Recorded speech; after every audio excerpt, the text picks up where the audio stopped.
Il y a deux projets qui se complètent fort bien. Il y a un projet qui est d'ordre de l'approfondissement spirituel à Célignac, et puis un projet qui est de l'ordre caritatif à Ars. Ça nous permet de bien tenir ensemble les dimensions de la mission, c'est-à-dire l'approfondissement de la suite du Christ et la rencontre du Christ à travers les personnes les plus pauvres, les plus exposées.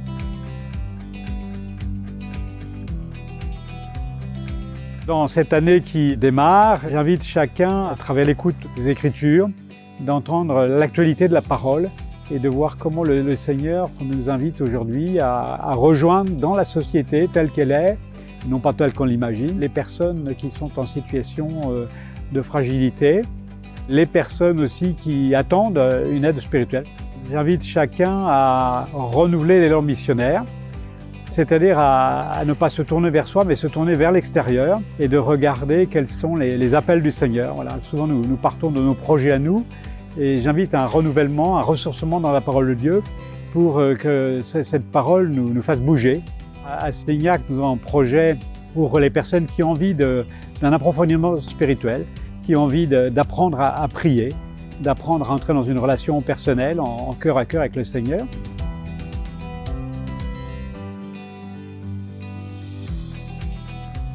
Je suis le Père Emmanuel Faure, je suis prêtre du diocèse depuis 1997 et depuis juillet, je suis responsable de la chartreuse de Célignac. À un peu moins d'une demi-heure de route de Bourg en Bresse et aussi à peu près à une demi-heure d'Oyonnax.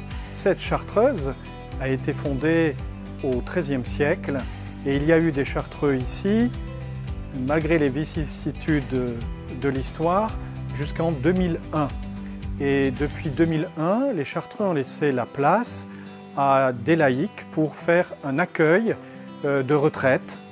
C'est un partenariat entre l'Ordre des Chartreux et le diocèse de Belley-Ars. C'est unique même au monde, puisque les chartreux ont voulu faire bénéficier de leur charisme, de leur grâce particulière, du silence, de la solitude et de la communion à tout un chacun. Donc des hommes, des femmes peuvent venir ici pour un temps de retraite spirituelle, dans le silence, dans la solitude de la cellule, mais aussi rendre service pour pouvoir grandir dans sa foi. Les personnes peuvent venir pour trois formes de retraite. Des retraites en grand silence, retraite chartreuse, des retraites pour nous aider à entrer dans le silence, les retraites prêchées, et puis les retraites au service pour pouvoir, là aussi, vivre en la présence de Dieu tout en rendant service.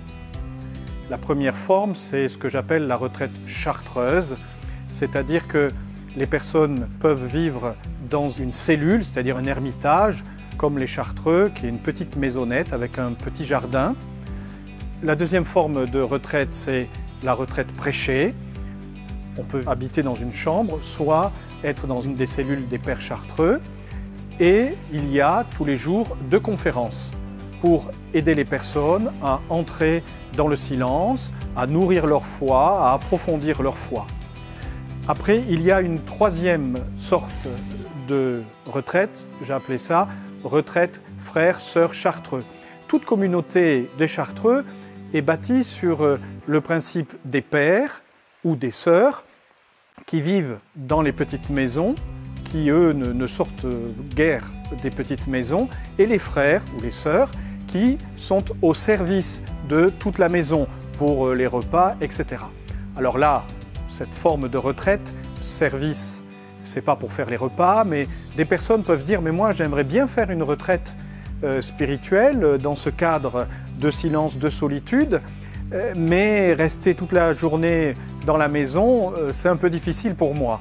Mais je voudrais bien avoir aussi des temps de service. » Donc c'est vraiment une retraite, vraiment un temps spirituel, mais le matin et l'après-midi, il y a un bon temps de service de la maison. Les retraites sont ouvertes à toutes les personnes, quel que soit leur diocèse. Pour notre diocèse, c'est aussi une maison d'accueil spirituel pour des groupes, pour des personnes seules, pour une journée, mais aussi pour les prêtres ou les consacrés qui veulent venir faire une journée de récollection ou plus. Mais aussi, vous pouvez venir à Sélignac pour rendre service.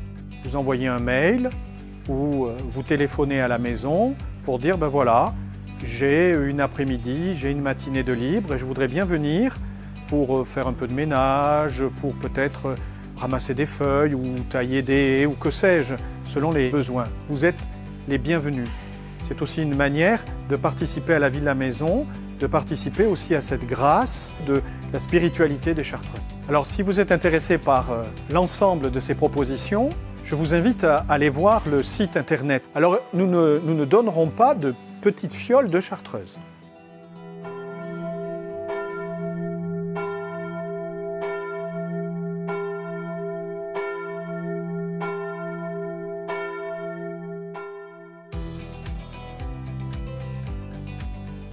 À Ars, avec le village Saint-Joseph, c'est l'idée d'accueillir des personnes qui sont dans une situation de fragilité temporaire et qui vont s'investir chacune pour donner le meilleur d'elles-mêmes pour à la fois personnellement s'en sortir et puis aussi d'aider les autres à s'en sortir.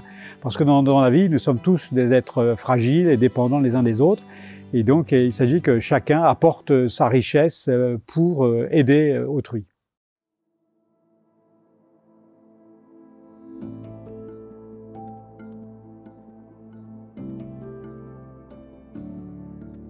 Je suis le père Patrice Chocholski, l'évêque de Beléar. Mon évêque m'a demandé un service de 6 ans ici à la paroisse sanctuaire, donc je suis arrivé en 2014 comme curé et recteur.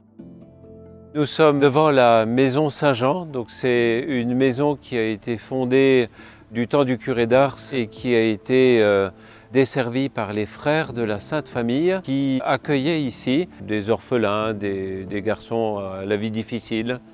Alors que va devenir la maison Saint-Jean? Elle va devenir un foyer de miséricorde de la Fédération des villages de Saint-Joseph. Nous sommes Sylvie et Pascal, au service de la création d'une maison qui accueillera des personnes en situation de fragilité, toute fragilité de tous ordres, pour simplement vivre avec eux, rompre la solitude, essayer de soigner la souffrance, de manière à rapporter ou ramener pour ces gens de la paix, de la joie et de l'espérance. Quand je suis arrivé en 2014, les franciscaines qui s'occupaient de la maison comme une maison d'accueil, on savait qu'elles devraient se retirer par manque de vocation.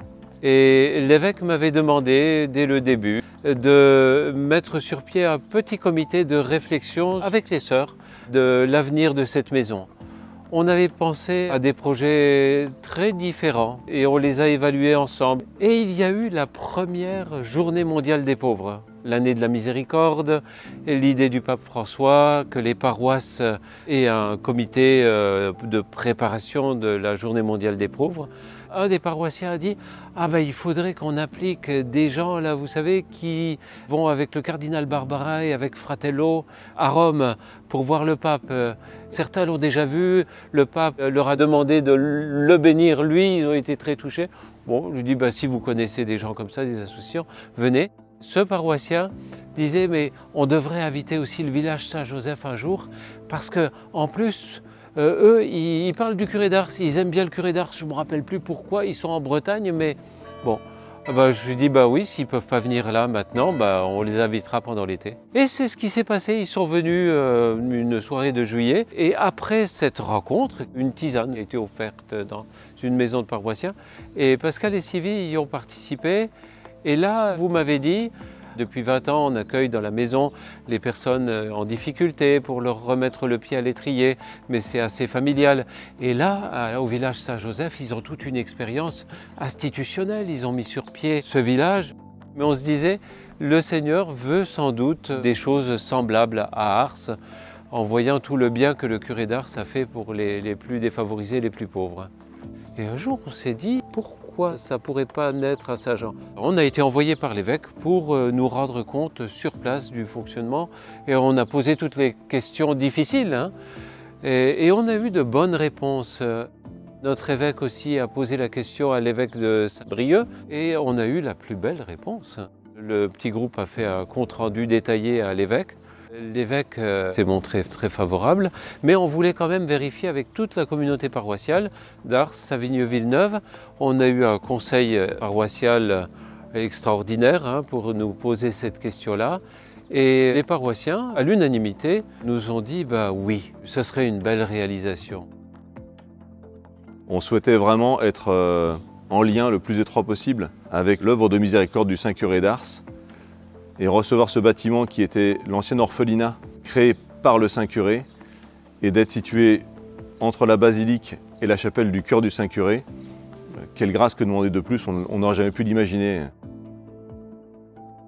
Cette maison a vraiment pour vocation d'être un lieu d'accueil pour les personnes qui ont besoin de temps pour pouvoir reprendre confiance en elles, reprendre confiance dans la vie, repartir sur un projet de vie et en même temps d'être une maison ouverte où toute personne peut passer pour le temps d'un café, pour préparer ensemble un repas avec les légumes du jardin qu'on aura cultivés ici, où ce temps convivial fait du bien, tout simplement, autour d'une table ouverte. Comment vivre dans ce même élan, cette attention de miséricorde vers les plus petits, se laisser travailler, transfigurer. J'espère de tout mon cœur que beaucoup de personnes pourront venir ici en se disant bah oui, je suis passé par plusieurs échecs dans ma vie, mais ici à Ars, je découvre que c'est des lieux creusés qui peuvent accueillir une plénitude et qui peuvent me faire repartir dans la vie selon le projet de Dieu.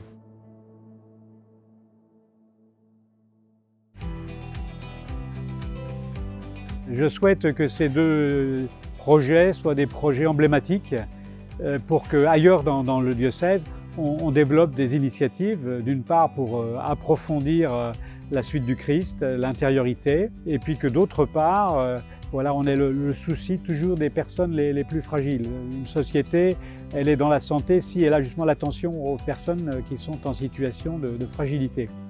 Et donc le village Saint-Joseph, pour moi, est emblématique de ce que je souhaite voir se réaliser ailleurs, surtout dans une période où malheureusement on risque de voir surgir un certain nombre de situations de précarité. Après la situation de pandémie que nous avons traversée, il y a des gens qui ont réfléchi au sens de leur vie et qui sont en attente. On a vu un certain nombre de personnes frapper à la porte de l'église. C'est essentiel que nous puissions accueillir ces personnes et les aider à faire le chemin qu'elles ont à faire. Alors, comme dit le pape François, en nous inscrivant plus dans le temps que dans l'espace. Il s'agit de mettre un processus en route et non pas de vouloir que les choses soient réglées dans la minute.